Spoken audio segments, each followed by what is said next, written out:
Terima kasih Pak Karni, selamat malam semuanya.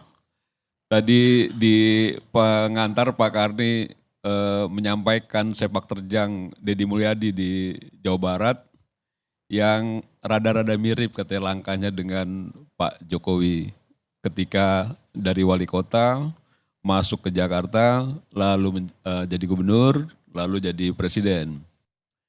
Ya walaupun mungkin gorong-gorongnya sama ya, tapi dari segi latar belakang, karakteristik, kalau kita cermati dengan mendalam, justru banyak sekali juga perbedaan antara Pak Jokowi atau Mulyono dengan Mulyadi ini. Dan sesungguhnya memang ketika Pak Jokowi terpilih di Jakarta, kalau kita coba untuk review lagi, bahwa beberapa faktor Jokowi bisa memenangkan pertarungan justru bukan karena memang menggunakan pencitraan sebagai basis utama untuk mendulang suara. Kalau bahasanya Pak Yusuf Kala di Agustus 2012 lalu ketika Pak Jokowi menang itu, JK itu sampaikan analisa dia kemenangan Jokowi itu karena memang dosa publiknya sedikit dibanding yang lain. Jadi dosa-dosa publiknya itu sedikit dibanding yang lain, karena dianggap ketika beliau menjadi wali kota di Solo, itu berhasil untuk meminimalisir dosa-dosa publik, sehingga ketika masuk ke Jakarta, banyak juga orang yang menentukan pilihannya itu di bilik suara Pak Karni. Karena melihat mukanya Alex Nurdin gitu ya, muka yang lain, wah ini jauh lebih polos, jauh lebih merakyat dan lain sebagainya, akhirnya memilih Pak Jokowi yang akhirnya dia memenangkan pertarungan. Jadi Nah, bukan karena mobil SMK ya? ya mobil SMK kan bagian dari apa ya, bagian dari dinamika berusaha untuk dari berbagai sudut menarik perhatian publik dan itu saya rasa sah-sah saja sebagai orang politik. Dan itu pun sah-sah saja ketika memang Deddy Mulyadi itu juga sebagai gubernur Jawa Barat yang memiliki warga cukup besar, hampir 50 juta ya Bang ya, 50 juta, itu dia ingin panggung Jawa Barat ini coba diperluas agar dia tidak dikenal hanya di Jawa Barat atau Purwakarta. Dan bagi orang politik saya rasa itu suatu kewajaran ya. Ketika seorang gubernur atau kita juga tahu latar belakangnya Deddy Mulyadi itu adalah latar belakang aktivis HMI, yang dia juga sudah melalang buana di dunia politik, sehingga ketika mendapatkan kekuasaan sebagai gubernur Jawa Barat, dia ingin memainkan perannya sebagai orang politik. Dan ini sedang dia lakukan. Jadi peran secara orang politik dilakukan semaksimal mungkin oleh Deddy Mulyadi yang kadang-kadang memang akhirnya itu berdampak pada hubungan antara eksekutif legislatif yang sekarang ini juga akhirnya bersinggungan. Dan secara politis ya wajar aja ketika memang Deddy Mulyadi melihat ini kan tokoh yang dianggap kontroversi ya. Dari Deddy Mulyadi itu menjadi bupati di Purwakarta Pak Karni, sehingga saya memang ada beberapa kebijakan juga yang kontroversi. Nah mungkin juga menurut saya Deddy Mulyadi merasa bahwa dengan berbagai kebijakan yang kontroversi itu juga bisa juga menstimulus engagement gitu ya, sebagai dia YouTuber dan lain sebagainya. Yang itu kita lihat juga bagian dari dunianya Deddy Mulyadi sebelum dia juga menjadi gubernur Jawa Barat saat ini. Jadi memang ada beberapa hal yang akhirnya menyatu di dirinya Deddy Mulyadi terkait dengan bahwa dia sebagai orang politik menjabat sebagai gubernur Jawa Barat yang masyarakatnya 50 juta lebih penduduknya gitu. Dan juga memang dia sebagai orang yang selama ini memainkan peran media sosial melalui YouTube dan timnya, itu yang sekarang juga dimaksimalkan. Jadi kalau misalnya disampaikan oleh Deddy Mulyadi dibanding kita mengeluarkan anggaran besar untuk mensosialisasikan program-programnya, jauh lebih baik dia menggaji timnya, mengkrit timnya dengan baik untuk selalu memberikan visualisasi agar masyarakat tahu apa yang dilakukan Deddy Mulyadi. Nah ini kan menjadi menarik begini, karena pasti banyak orang berpikir bahwa Deddy Mulyadi mulai colong star untuk masuk gelanggang politik nasional. Nah kalau menurut saya, Deddy Mulyadi melakukan hal-hal yang menurut sebagian orang juga itu baik, itu juga ingin juga dia naik, stratanya naik Pak Karni.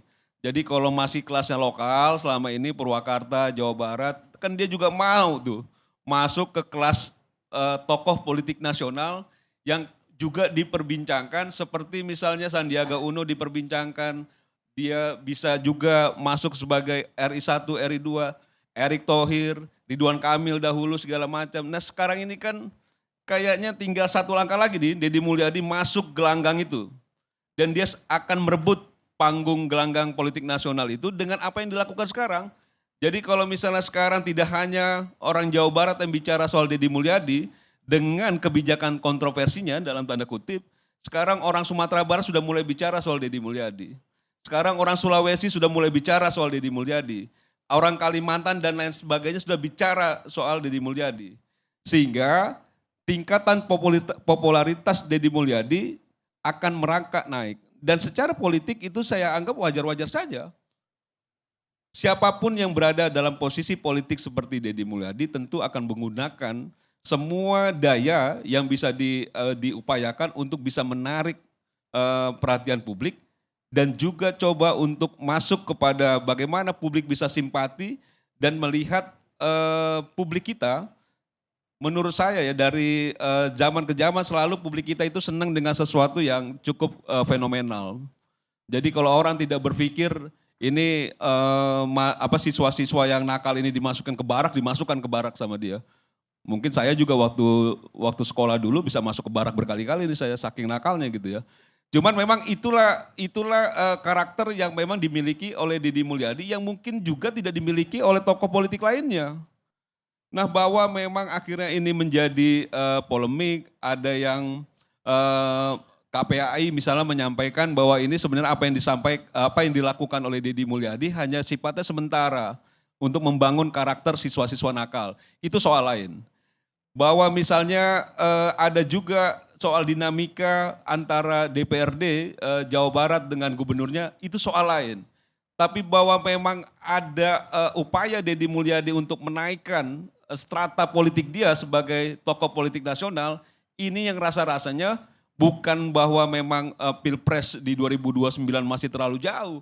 Mungkin Deddy Mulyadi tidak berpikir Pilpres 2029, tapi bahwa dia ingin melihat publik Indonesia atau rakyat Indonesia melihat bahwa dia sudah layak masuk dalam jajaran yang diperhitungkan menjadi pimpinan nasional ke depan. Entah 2029, entah 2034, entah tidak jadi sama sekali, tapi bahwa Deddy Mulyadi berhasil mengkreat jabatan dia sebagai Gubernur Jawa Barat sebagai untuk menstimulus dukungan publik sehingga dia bisa dikategorikan masuk dalam tataran tokoh politik nasional.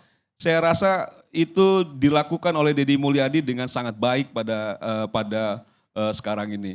Dan orang terkaget-kaget ya karena belum sampai setahun mungkin Deddy Mulyadi menjabat sebagai Gubernur Jawa Barat sudah banyak sekali yang dilakukan yang dianggap kontroversi. Sampai dia dianggap bahwa mengikuti jejaknya Mulyono, misal jejaknya Pak Jokowi. Itu coba untuk masuk gorong-gorong dan lain sebagainya. Dan menurut saya selama itu memang masih digemari oleh masyarakat kita yang cenderung memang secara psikologis masyarakat kita itu senang sekali ya dengan sesuatu yang terlihat keren, terlihat bahwa berani, terlihat cepat, satset dan lain sebagainya yang itu sekarang tergambar dari Deddy Mulyadi. Jadi kalau misalnya dia melihat ada sesuatu yang janggal, sesuatu yang kurang, eksekusi dan lain sebagainya. Bahkan konon katanya memang seringkali juga melangkahi teman-teman di legislatif termasuk soal APBD dan lain sebagainya. Nah saya tidak masuk pada persoalan bahwa hubungan antara legislatif eksekutif ini menjadi sesuatu yang sangat serius. Karena memang tidak saja di tingkatan kepala daerah, di tingkatan presiden pun seringkali juga hubungannya kan juga tidak terlalu baik. Apalagi memang di setiap pertarungan atau di setiap kontestasi pasti menghasilkan dukungan politik yang berbeda.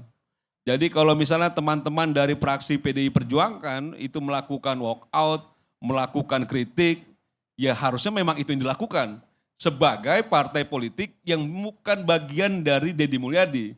Jadi rasanya aneh kalau misalnya PDI Perjuangan itu berdiam diri. Jadi itu sesuatu yang menurut saya biasa saja Pak Karni. Sesuatu bukan yang luar biasa seolah-olah bahwa Deddy Mulyadi ini sudah melakukan pelanggaran yang sangat serius gitu. Tapi ini bagian dari dinamika politik kekuasaan yang ada di Jawa Barat. Dan bahwa kita juga memberikan ruang kepada Deddy Mulyadi untuk memperbaiki berbagai hal yang juga dirasakan oleh masyarakat Jawa Barat. Ya itu juga harus kita apresiasi bahwa juga ada beberapa hal. Setidaknya memang ada upaya-upaya cepat dari Deddy Mulyadi untuk mengatasi persoalan-persoalan yang ada di Jawa Barat. Nah persoalan bahwa memang nanti di 2029, 2034 bahwa dia memang akan mengikuti jejaknya Pak Jokowi atau tidak, saya rasa memang tidak bisa juga dibandingkan antara Pak Jokowi dengan Deddy Mulyadi dari segi proses politiknya. Dan juga karakteristik yang dimiliki kedua orang ini saya rasa agak berbeda. Latar belakang pun berbeda. Kalau misalnya memang dunianya Deddy Mulyadi itu dunia aktivis dulu, dia HMI dan lain sebagainya, masuk partai politik dan lain sebagainya. Ya yang kita tahu Pak Jokowi kan memang sebenarnya latar belakang pengusaha yang dia akhirnya beralih kepada politik nasional sampai dia jadi presiden 2 periode. Nah ini soal-soal yang menurut saya penting kita cermati langkah-langkahnya Deddy Mulyadi di Jawa Barat.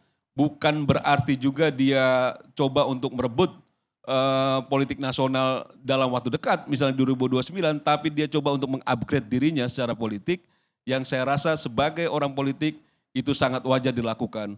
Mungkin saya pun, kalaupun jadi Deddy Mulyadi, saya akan mengerahkan juga potensi yang ada sehingga publik pun tidak sekarang ini kan jangan-jangan kalau sekarang itu terkenal dengan apa itu Bapak Aing kan gitu ya, Bapak Aing itu jangan-jangan nanti orang Padang juga ngomong Bapak Aing juga ini, oh ini Bapak Aing kan gitu loh, atau jangan-jangan orang di Kalimantan Bapak Aing gitu loh.